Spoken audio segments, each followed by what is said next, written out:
Okay, Sagittarius, let's see what exciting things are happening to you in the next 30 days from the time na mapanood mo ang reading na to. This is a general reading. Just take what resonates. Watch your Sun, Moon, Rising, Venus for other messages. And thank you sa lahat ng mga sumusuporta dito sa ating channel. Just a reminder, gamitin nyo lamang ang reading na to bilang gabay. Pa-follow, like na rin ang ating Facebook at TikTok. Lahat po yan, Mystic Queen PH. Like, share, subscribe. Turn on post notifications para lagi kayong updated sa ating mga readings. And if you're interested in private readings, meron tayong link sa description at sa pinned comment. Paki-check nyo na lang. Okay, Sag. Let's see. Exciting things happening in the next 30 days for Sagittarius. The Hermit.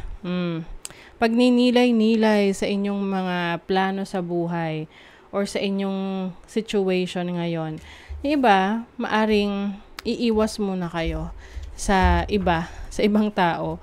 Alam mo yon, parang you want to isolate yourself muna, mag-focus muna sa sarili mo.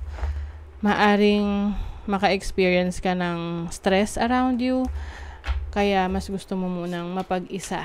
Alam mo yung tipong maraming nangingialam sa buhay mo, no? Tapos hindi mo na alam kung anong gagawin mo, especially if you are making a decision in your life. So, yung iba, nakakapag-desisyon dahil lang sa payo ng ibang tao na hindi naman nila alam talaga kung saan ka nang gagaling, no? Ano yung pinanggagalingan ng iyong issue, problema. So, yung iba, napipilitan na sundin yung payo ng iba. And sometimes, no, hindi yun nag-work para sa kanila. But for you, you are internalizing. Kinikilala mo lalo yung sarili mo. You want to know more about yourself para yung mga magiging decision mo ay in alignment sa iyong soul's purpose. Dun talaga sa gusto mo. You have the feminine energy ng King of Wands. This is, magic. Para siyang fairy godmother. Remember yung kay Cinderella, 'di ba? So I think you are maraming creative energies for you. You are going to explore your talents, yung skill set mo. Mas magiging creative ka. And I also see this as freedom, no? Pagpapalaya sa sarili mo sa mga bagay na gusto mong gawin. Maari kasing yun nga, marami nakikialam sa'yo. Para kang parang yung sa patintero. 'Di ba? Hindi ka makakross kasi may nagbo-block sa'yo.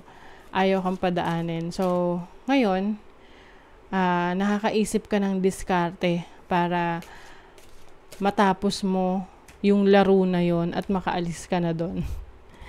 You have the Five of Pentacles. Tingnan mo, may cage. Some of you, maaring kayo mismo yung naglilimit sa situation nyo, yung mga kaya nyong gawin. But I think this is your realization of your true power, no? Kasi itong King of Wands is about freedom.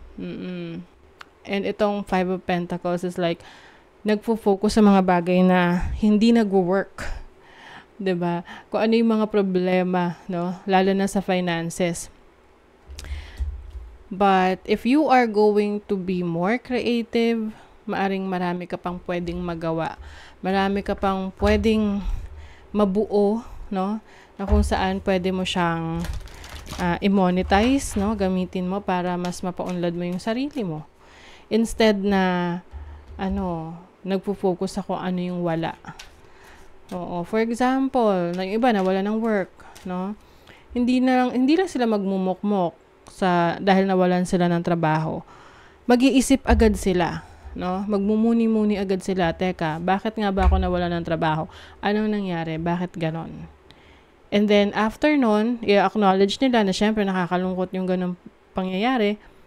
But pupunta na sila sa next step, which is to face the problem. Ano ngayon yung solution mo dyan? And some of you are going to focus on the solution and you will take action, no? Para dun sa solution na yon. Kasi pwede namang alam natin yung solusyon pero hindi natin gagawin, 'di ba? Oo. You have the King of Swords. This is the energy ng feminine energy. So King of Swords is about strategic thinking, no? So maaring ngayon nagse-strategize ka paano mo mas malalagpasan yung mga challenges mo. Ano yung mga kailangan mong gawin para unti-unti makuha mo yung pangarap mo. Tingnan mo, tinatahi niya yung mga stars doon sa kanyang gown para magkuminang, o 'di ba? So for some of you, this is a process of re-evaluating your goals, no? Ano yung mga dreams mo sa buhay at unti-unti you are making it happen. Although hindi siya overnight, no? But at least aware ka na yun yung gusto mo. 'Di ba? Hindi lahat nakukuha yung gusto, 'di ba? Or hindi lahat alam nila yung gusto nila. Kaya nga iba kung ano na lang itatry kasi nga hindi nila alam yung gusto nila.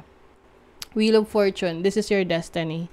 So I think lahat ng mga mangyayari sa iyo in the next 30 days, ina-align ka sa yung destiny, kung saan ka mas mapapabuti, saan ka mas magiging masaya, saan mas magiging fulfilling. So you are being led to your life's purpose. Page of Cups. Yung iba sa inyo mangangarap ulit. Kung dati nakalimutan nyo ng mangarap, ngayon, mas marami kayong naiisip na gustong gawin. A lot of creative ideas. Minsan kasi nabablock yung ating creativity dahil meron tayong ginagawa na routinary. No? As for example, you are working in a company, nasa manufacturing ka, paulit-ulit lang yung routine mo, pumapasok ka doon kasi syempre kailangan mong kumita ng pera. And that's the only reason, no? Okay lang sana kung masaya ka sa trabaho mo, mahal mo yung ginagawa mo. But some of us, no, yung iba sa atin, nagtatrabaho sa isang company because of the benefits, kung ano yung makukuha natin doon. But yung joy, yung happiness na meron tayong dapat na ma-experience, hindi na yun kasama doon. 'Di ba? Hindi na natin na-experience. So for some of you, yan yung hahanapin nyo. Saan kayo mas magiging masaya, mas magiging fulfilled. Even in relationships, okay? Hindi lang yan mag-a-apply sa career or business. See, you are exploring, you are finding your way. Yung iba sa inyo literal magta-travel. Pupunta sa ibang lugar para makilala nyo palalo ang inyong sarili. Uy. Yung iba sa inyo, you will be more open to sexual connections, okay? Hindi naman para sa lahat, but yeah, I think some of you, mas lalo kayong magiging expressive of your sensuality. You are taking action na, yes, meron ditong wish fulfillment. Merong matutupad na pangarap. Let's see, ano pa? Emerging, take a leap of faith. So, this is taking a risk. Yung iba, magti-take ng risk sa bagong trabaho, business, relationship. Ask for help, seek support. You are not alone. Yes. So, marami ring taong mga nakasuporta sa'yo. Kailangan mo lang talagang humingi ng tulong kapag kailangan mo at darating yan sa'yo. Okay? So, that is your reading, Sagittarius. Thank you so much. Bye!